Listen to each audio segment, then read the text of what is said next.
Bonjour, ici CryptoLu, j'espère que vous allez bien aujourd'hui, le seul youtubeur canadien-québécois qui parle en français. Alors c'est parti pour aujourd'hui. Le sujet va être super intéressant et je vous promets qu'à la fin, je vais parler de XRP et que je vais vous montrer des choses que vous n'avez jamais vues. Alors tenez le coup, je vais essayer de faire du plus vite que je peux. Prix du XRP, on a eu une bonne drop aujourd'hui de 56 à 54. Ben, bonne drop. Okay, ça dépend pour qui, là. Pour moi, c'est une drop normale. Mais il y en a qui vont dire que 2 cents, c'est encore 2 cents de trop. À vous de voir. Une wick comme ça, c'est souvent revisité parce que dans une wick, il y a des fair value gap. Okay, un petit hint comme ça que je donne. Rien de spécifique pour le prix. On n'est pas ici pour parler de la charte. On est ici pour parler de qu'est-ce qui s'est passé et qu'est-ce qui pourrait se passer suite à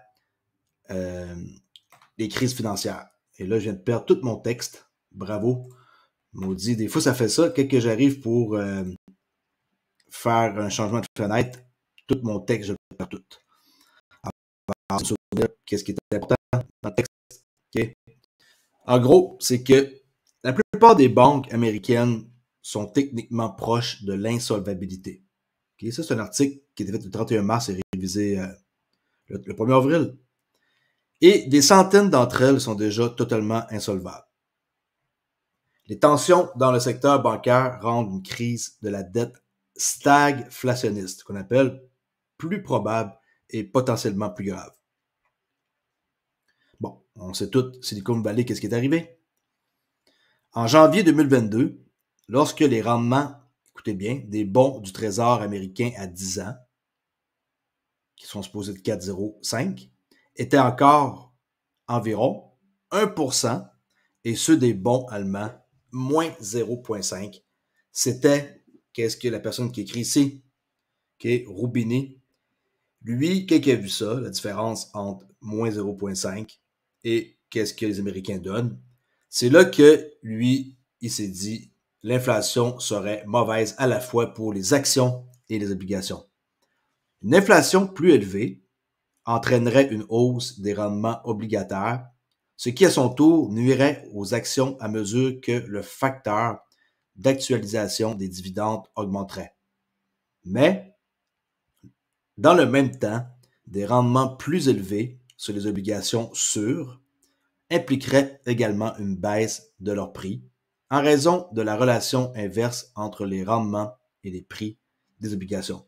Je suis obligé de vous lire ça parce que ça va prendre ça pour comprendre le reste. Ce principe de base, connu sous le nom de risque de durée, semble avoir été perdu pour de nombreux banquiers, investisseurs en titres à revenus fixes et régulateurs bancaires. Les conséquences pour ces investisseurs ont été graves. Fin 2022, les pertes non réalisées sur titres des banques américaines atteignaient 620 milliards de dollars, soit environ 28% de leur capital total, qui est de 2200 milliards. Pire encore, la hausse des taux d'intérêt a également réduit la valeur marchande des autres actifs des banques. Si vous contractez un prêt bancaire sur 10 ans, alors que les taux d'intérêt long terme sont de 1%, et que ces taux montent ensuite à 3,5, aucun problème, la valeur réelle de ce prêt, ce que quelqu'un d'autre sur le marché vous paierait pour cela, diminuera.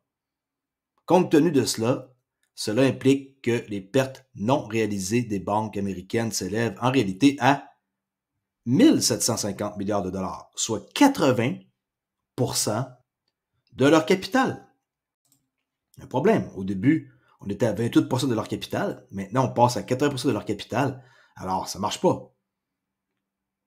La nature non réalisée de ces pertes n'est qu'un artefact du régime réglementaire actuel qui permet aux banques d'évaluer les titres et les prêts à la valeur nominale plutôt qu'à leur véritable valeur du marché.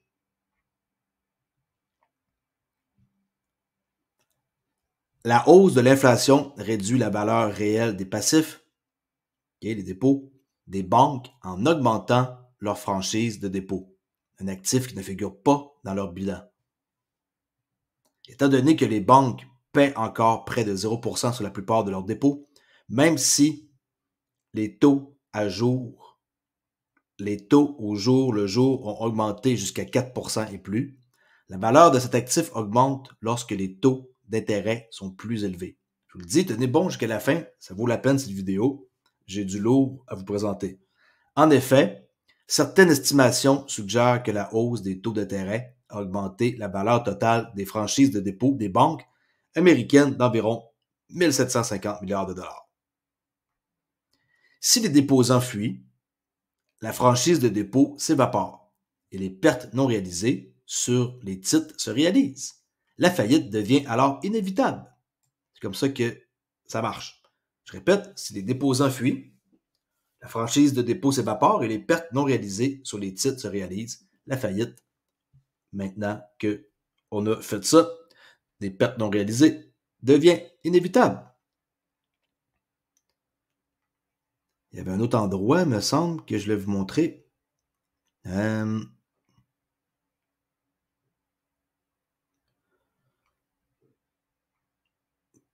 instant. Ouais, ben pour ça donne un bon contexte pour la suite. OK? La plupart des banques américaines, je répète, sont techniquement proches de l'insolvabilité. Des centaines d'entre elles sont déjà totalement insolvables.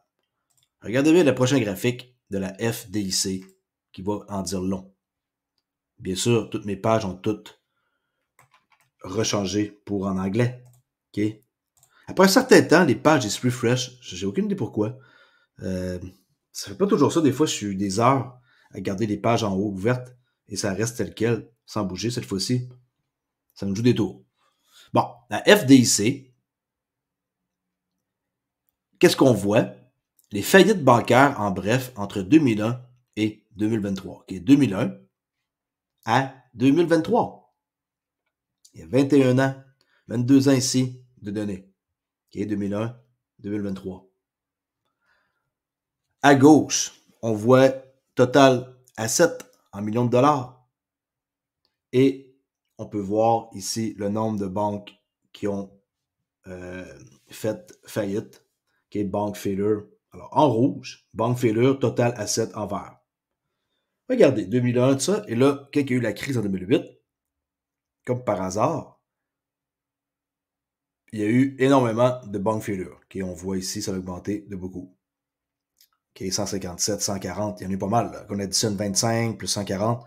Au total, des banques qui ont fait faillite depuis 22 ans, il y en a 566. OK? Quand on additionne tous les points rouges, ça fait ça.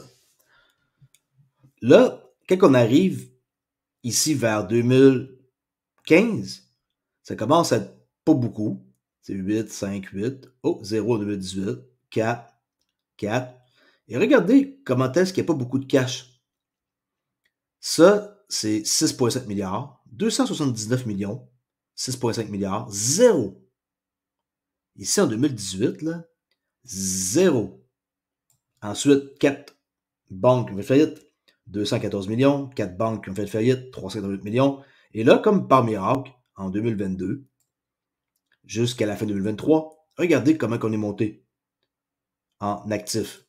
548 000 millions. OK? Ça commence à faire pas mal d'argent.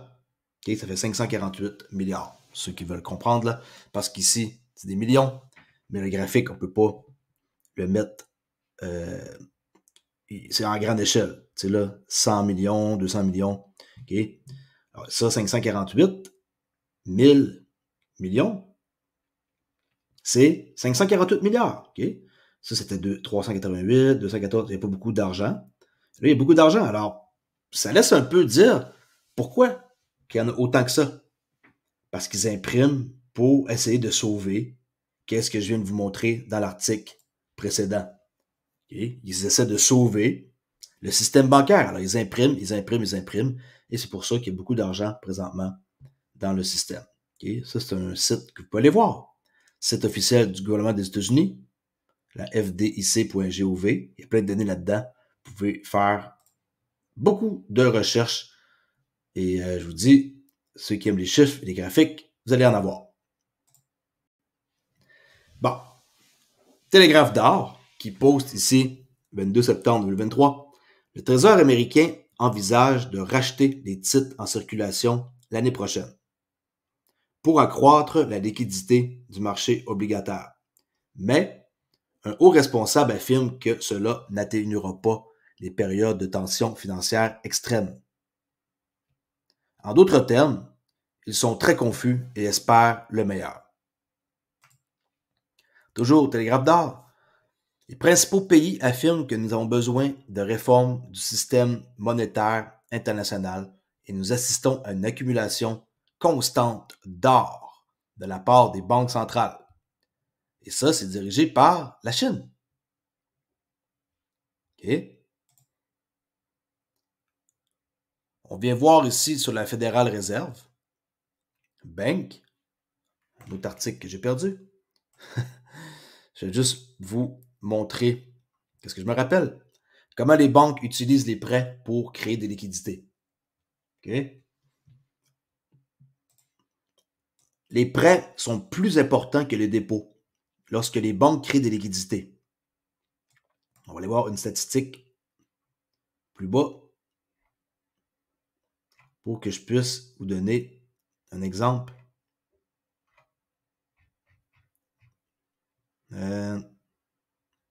OK.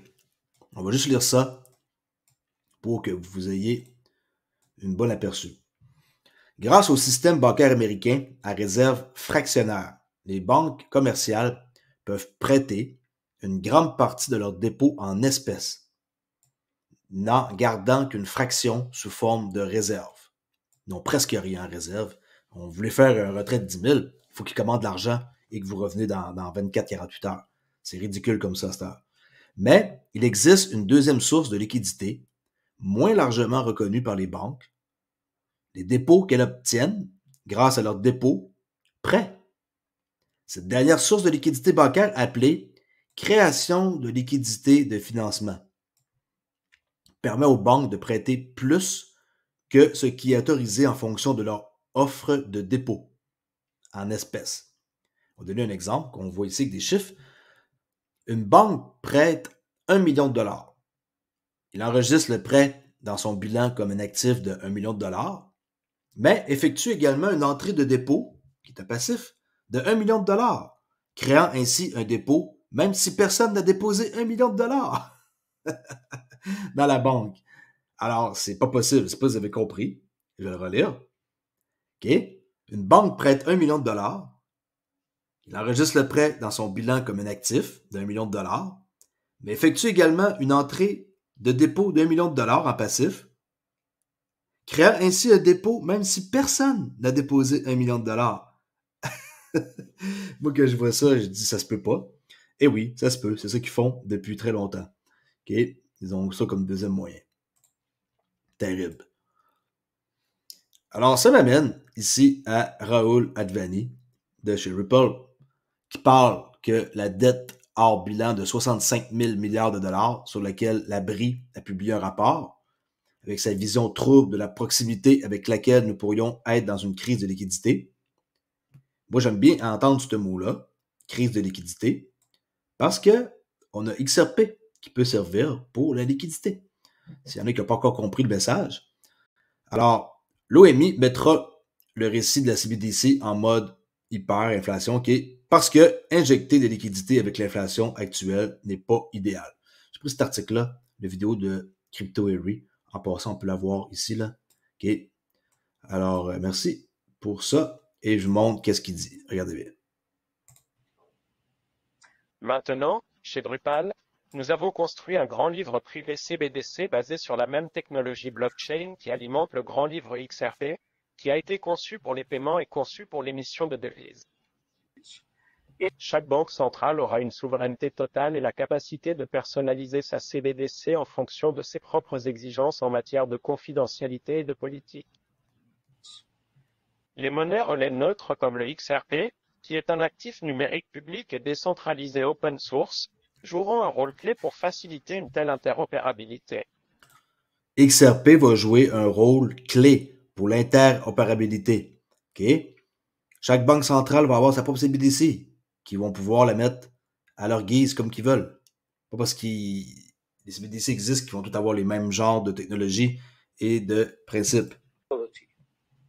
Et en gardant à l'esprit la durabilité, le grand livre privé CBDC est neutre en carbone et 120 000 fois plus efficace que les blockchains de preuve de travail. OK, il va y avoir un grand livre privé, vous le savez tous, j'espère.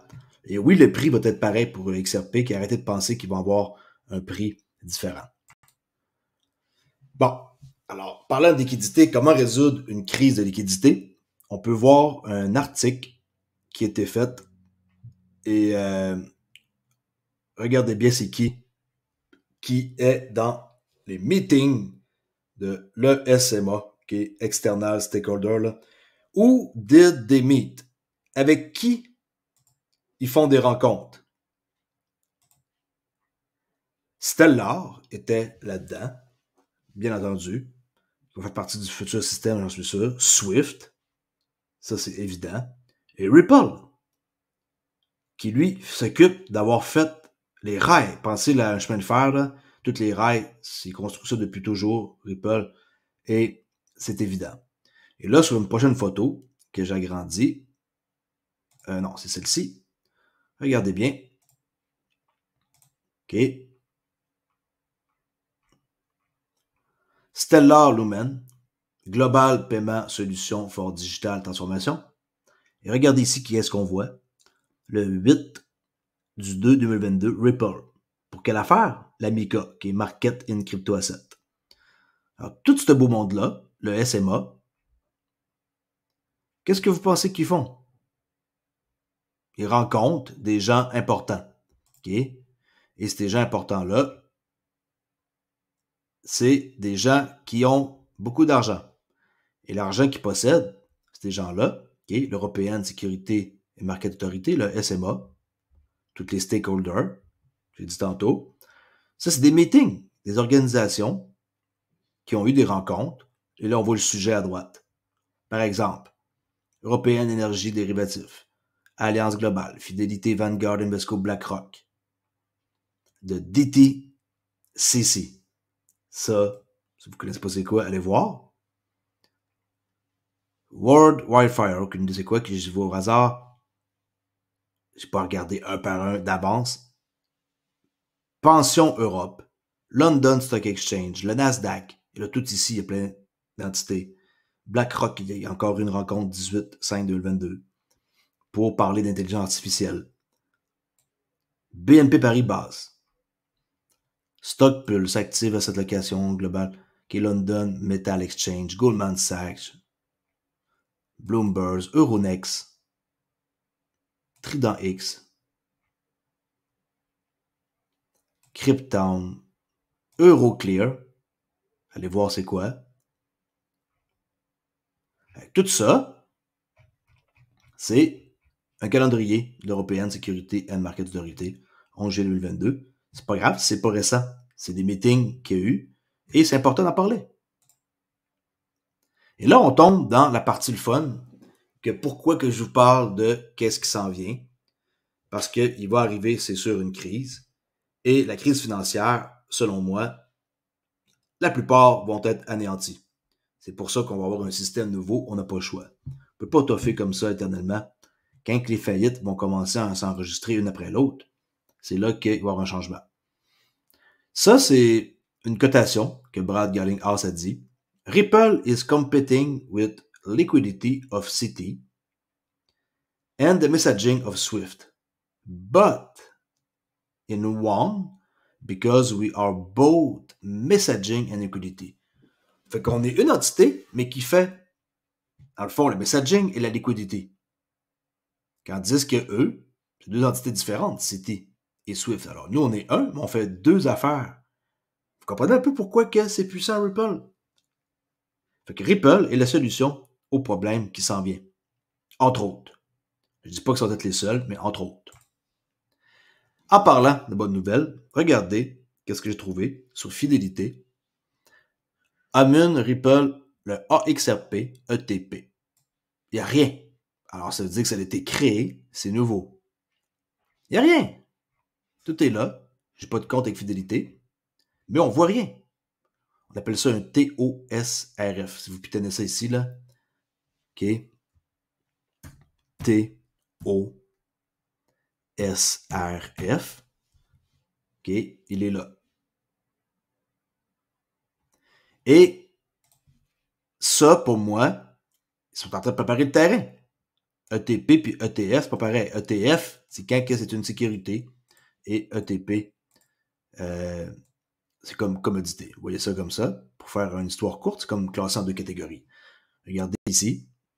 ETF, c'est comme ETF, mais dans la catégorie ETP, on a 21 Share Ripple, ETP, qui existe depuis déjà 3-4 ans, je pense, 2019, 20, 21, 22, 23. Ça existe depuis quand même un petit bout. Et présentement, ça se situe à 16 $. 16,28 $. Ça, c'est en Suisse. Okay, SWX, là, c'est en Suisse. Et ça vaut quand même un peu d'argent. Hein? Puis Chair Trade, 3 000. Okay, c'est pas immensément gros. Mais il y a 49 millions de livres sterling en date du 31 décembre. OK? Mettons qu'on regarde depuis 3 jours. Il y a une semaine. Ça, c'est la baisse qu'on a eue, là, au mois de janvier, la drop. Alors, moi, je voulais voir sur 5 ans. Parce que ça existe depuis 2019, je mets le maximum, là.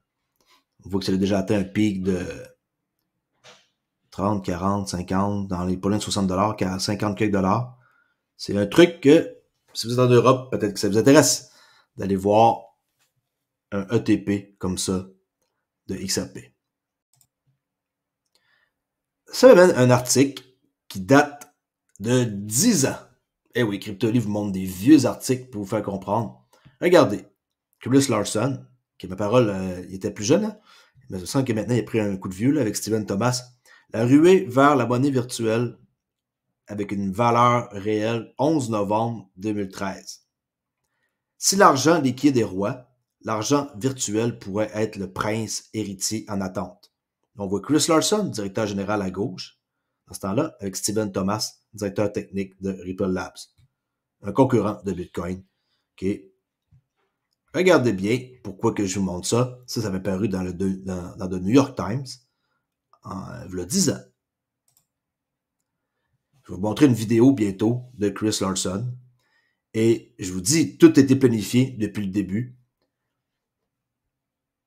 XRP, je suis très d'accord avec 24 heures crypto d'ailleurs, là, XRP dépassera Bitcoin à 100%. Écoutez ce qui a été dit en 2013. Ripple, ils ont injecté de l'argent dans le système via ce qu'on appelle des passerelles, les fameux chemins de rail, là, ce qui devrait permettre aux régulateurs de surveiller les transactions plus facilement. Ils font tout pour se faire aimer Ripple. Pas pour rien qu'ils ont été poursuivis. C'est de la fumée aux yeux du monde. Ils passent pour les méchants quand ils font tout pour être gentils, là. Alors, Steven Thomas, de chez Ripple, s'est lancé dans cette affaire en voulant installer des garde-fous, qu'ils appellent. Et 2024 sera un moment monumental. Le monde n'est pas prêt pour cette capitalisation boursière axée sur les services publics.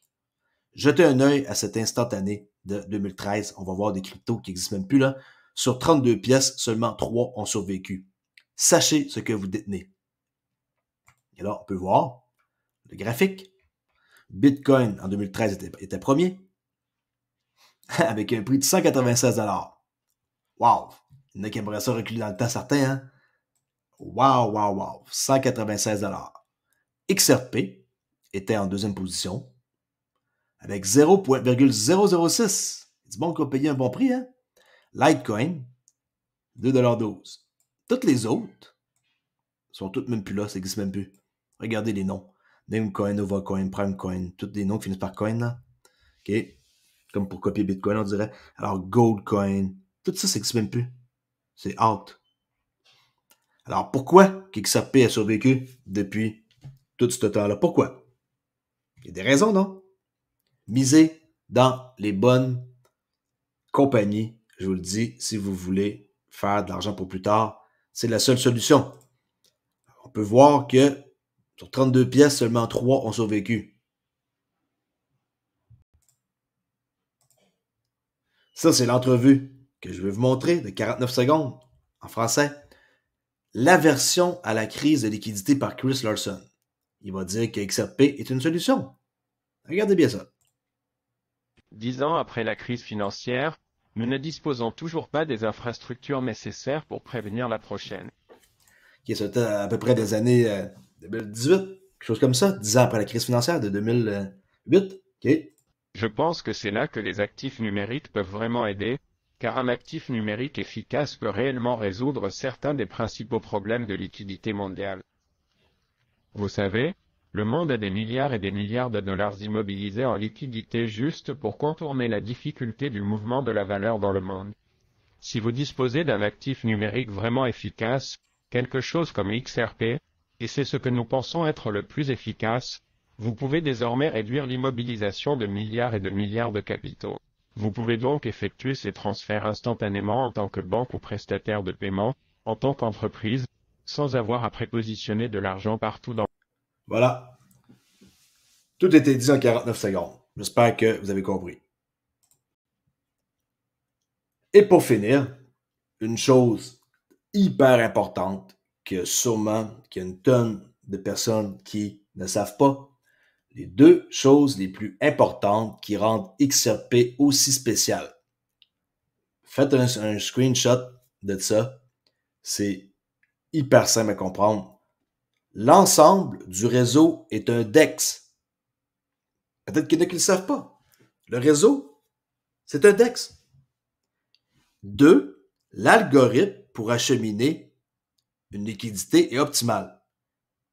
On peut écouter ici Quincy, si vous ne le connaissez pas. Il est vraiment connaisseur, surtout XRP, XDC entre autres. Et il travaille justement pour XDC, là. Il est dans un truc technique.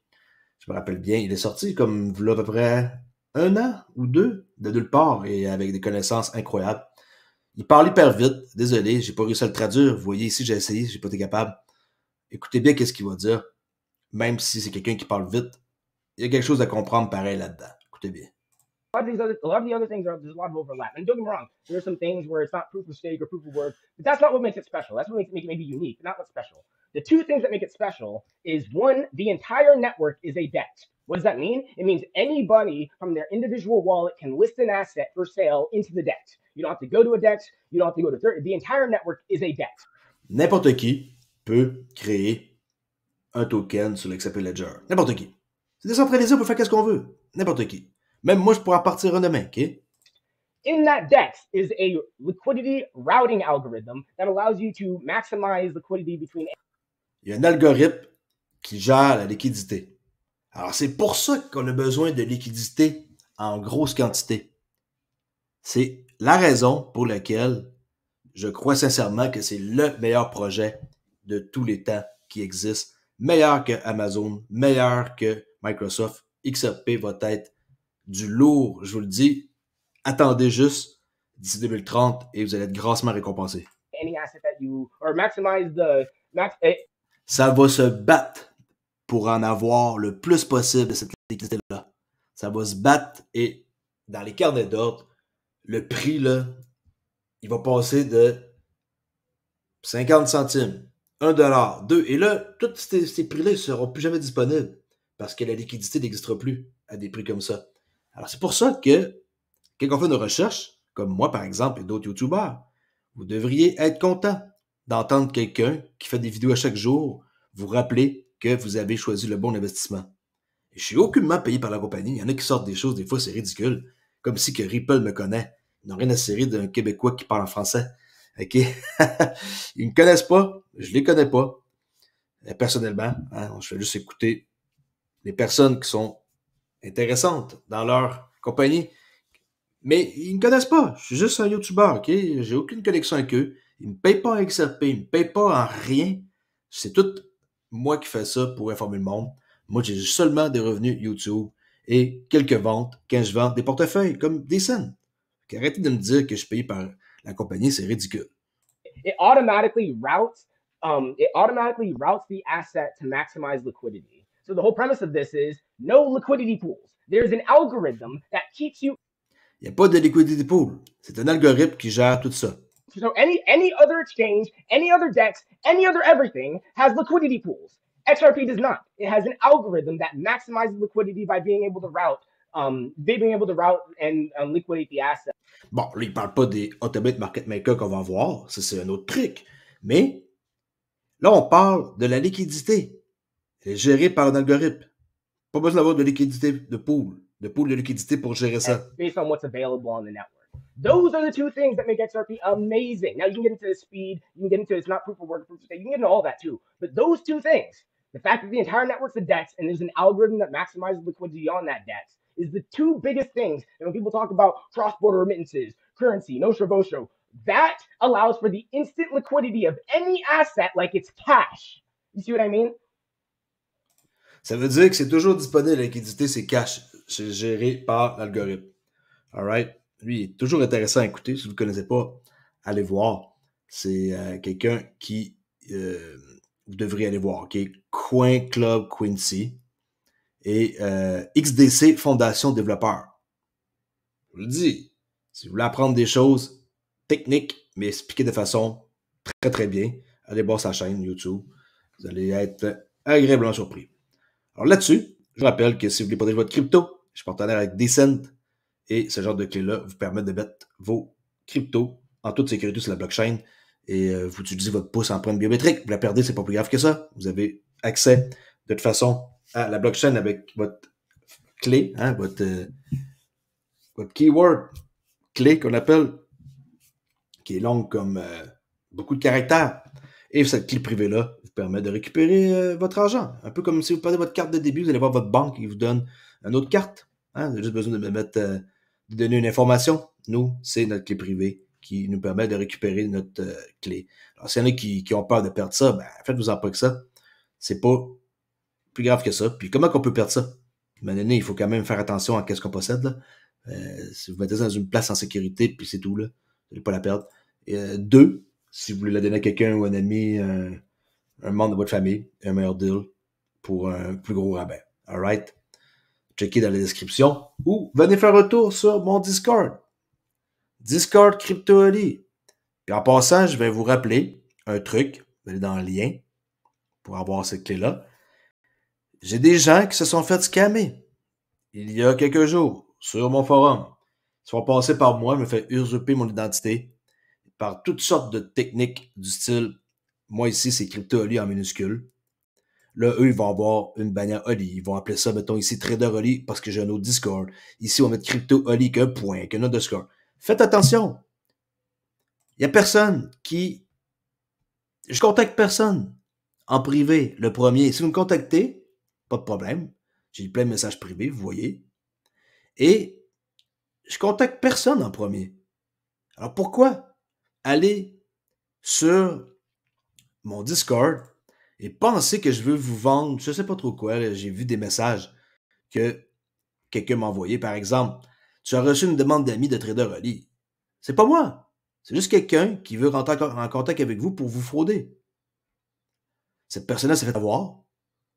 Désolé pour cette personne-là. Elle n'est pas venue vérifier ici sur la communauté. Cette personne-là ici a manqué de se faire avoir. OK? Il a reçu un message. C'est pas moi qui ai écrit ça, là. Un largage de fusée, le plus grand largage de l'histoire. Comment ça? J'écris même pas de cette façon-là. OK? Alors, si vous cliquez là, ils vont vous demander de connecter, d'avoir votre, de rentrer vos mots-clés pour accéder à votre, dans le fond, ils vous demandent vos mots-clés pour accéder par la suite à votre portefeuille, puis ils vont vous vider votre portefeuille. C'est ça qu'ils veulent savoir. Et ils ont toutes sortes de techniques qui est efficace pour convaincre, là. Alors là, présentement, il y en a beaucoup sur mon forum. Je suis déçu parce que ces personnes-là, je suis incapable de faire une recherche de membres et de les trouver. Des fois que je les trouve, je les supprime, je les banne. Mais c'est pas toujours le cas. Ils s'y prennent de je sais pas quelle façon. Mais c'est pas toujours évident de les trouver. Faites attention, je contacte personne en privé. Puis si vous me contactez en premier, il n'y a pas de problème, je vais vous répondre. Comme vous pouvez voir, je réponds à tout le monde. Mais quand c'est le temps d'avoir des questions sérieuses, je vais faire un tour ici sur Général et je vais regarder pour voir si je peux vous aider ou quelqu'un d'autre. Mais moi, je contacte personne. Je le répète encore, ça me fait mal au cœur de voir que des nouveaux se fassent avoir comme ça, puis qu'en plus, ça passe sur mon dos, là. Mais c'est pas moi. Alright? Alors faites attention. CryptoOli qui vous dit Soyez prudents et n'empruntez pas de l'argent sur des cartes de crédit pour acheter la crypto. C'est pas la bonne façon de faire. Si vous pouvez vous permettre 100$ seulement, faites juste un achat de 100$. Essayez pas de maximiser des cartes de crédit ou d'emprunter de l'argent à votre famille. C'est pas une bonne idée, mais pas du tout. Merci beaucoup et à la prochaine vidéo. Ciao!